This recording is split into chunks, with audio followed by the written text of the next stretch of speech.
Чымчыкты сойса да мындай кассапчы союш керек. Биздин жогорку кеңештин деңгээли сапаты жана бозо ичип черне гап тотушкан компанияда эле болуп калды. Ошол жерде аски айтып, бирөө бир нерсени айтса, экинчи тескери сүйлөп, анан айтып каткырып күлүп калат. Алар анткени эч ким көрбөй, өзүлөрү менен өзү. Жогорку кеңеште түшүнбөй, жогорку кеңеште дагы түшүнбөй, элге күлкү болорун билбей, ар ким оюна келгенин айта берет. Бул жакта туруп сен уяласың. Бирок ошону да колдогон эл чыга берет, азаматсың дегенчи. Анан эртең катырам деп кайра келет. Андан көрө сүйлөбөй эле тынч отуруп берсе, алтын депутат болот эле да. Анан эми ушул билим берүү тармагына дагы ушулар акыл үйрөтүшөт. Бирөө айтат, мектепте ыйман сабагын киргизиш керек дейт. Ыйман жөнүндө сөз болуп калса да. Бирөө айтат, мектепте Айтматова ведение сабагын киргизиш керек дейт. Улуу жазуучунун кокусунан эскерип калса. Бирөө айтат, Манаса ведениени киргизиш керек дейт. Улуттук идеология жөнүндө сөз болуп калса. Бирөө айтат, баарына комуз үйрөтүш керек дейт. Өзүңөрдүн ишиңерди кылбайсыңар деп мен мугалим катары айтат элем да. Кыргызстанга кандай адам керек? Кандай адам Лондонго барса, Москвага барса, Японияга барса жашап кете алат. Өзүн өзү багып кете алат. Ошол бүгүнкү замандын заказы. Биз ошондой адамдарды тарбиялашыбыз керек. Тарбиялап гана эмес, даярдашыбыз керек. Вот имановедение. А кече бирөө президент айтат, религиоведениени да киргизип койбойлук бул. Бул оюнчук бу мектеп. Оюнга келгенде айта бересиңби? Эстония менен Японияда бир балага 600 саат туура келет экен. Бизде 1200. Эки эсе көп окутабыз. Сапатыбыз 4 эсе төмөн. Эсептегенди билбейт, окуганды билбейт, окуганды түшүнбөйт. Алар эки эсе аз окуйт бизге караганда. Азайтыштын жолун таппай атса, өзүнчө бир пайгамбарлар, аны окутуш керек, буну окутуш керек дейт. Сен билбейсиң. Билбеген ишиңе аралашпа.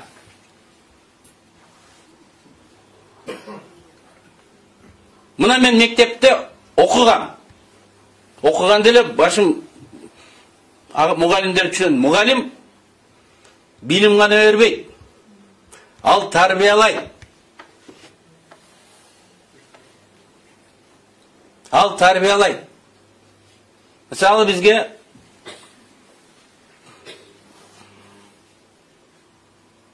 химия мугалими или физика мугалими айтып отур, Ломоносов жөнүндө айтат эле.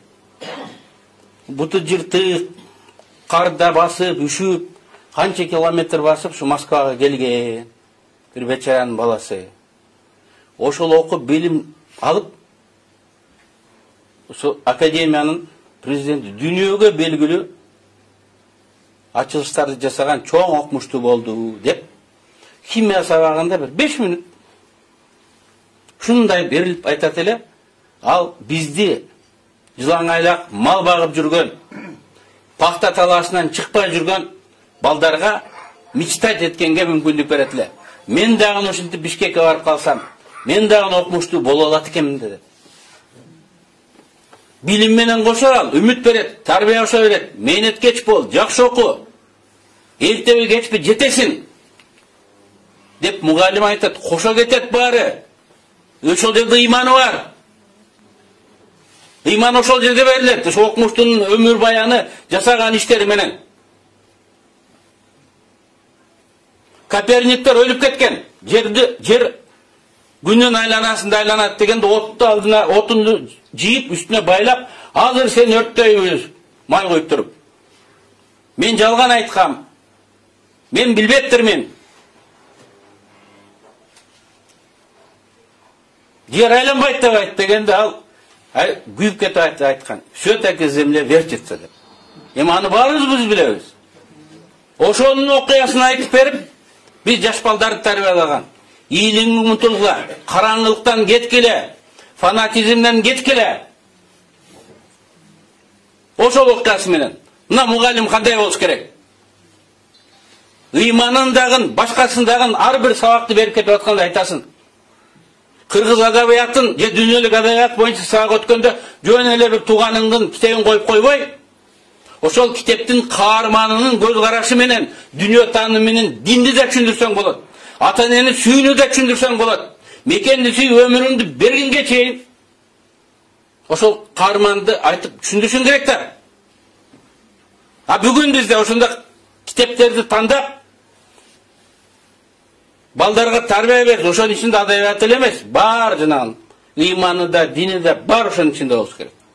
Ошондой чыгарма жасала турган акындарды, жазуучуларды бакташыбыз керек. Анан ошону таап балдарга бир ошону менен адам окуп атып дүйнөсү титиреп кеткендей болуш, көзүнөн жаш чыгып кеткендей болуш керек. Ошол бала ошону өмүр бою эсинде сактап калат. Эмне жаман, эмне жакшы экен ошол адабиятты, тарыхты окуп атканда, химия менен математиканы окуп атканда арам менен хадал эмне экен ошол жерден да тактап айтып берсе болот. Ар бир мугалим ошондой жазуучуларды бактап тарбиялагандын ордуна жана Абыкеев деген көз секретарь болбодубу? Кайра түшүп калды. Көз ачыктарды, ааламдын сырларын жазган китеп үчүн кыргыз элинин жазуучусу деген наам берди. Мынакей биздин тандообуз, мынакей биздин дүйнө таанымыбыздын деңгээли. Ошол китептен биз балдарды тарбиялайбызбы?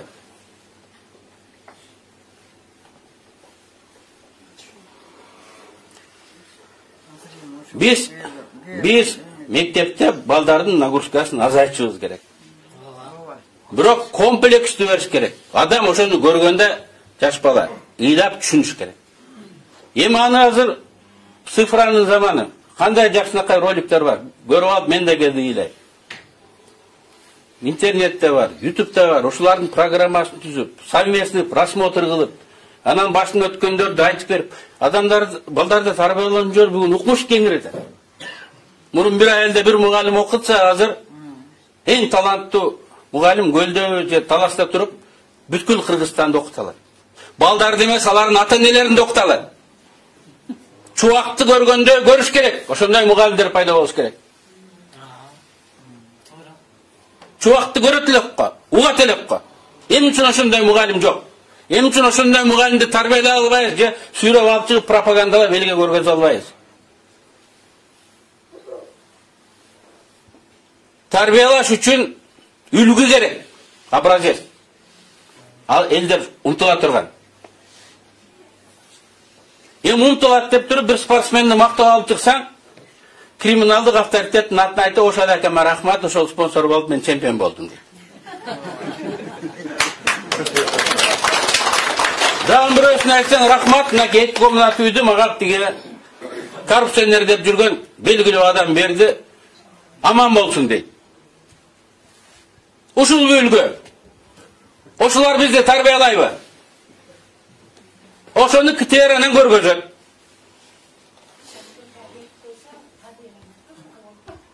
Ошондо ким бүгүн биздин замандын каарманы болот?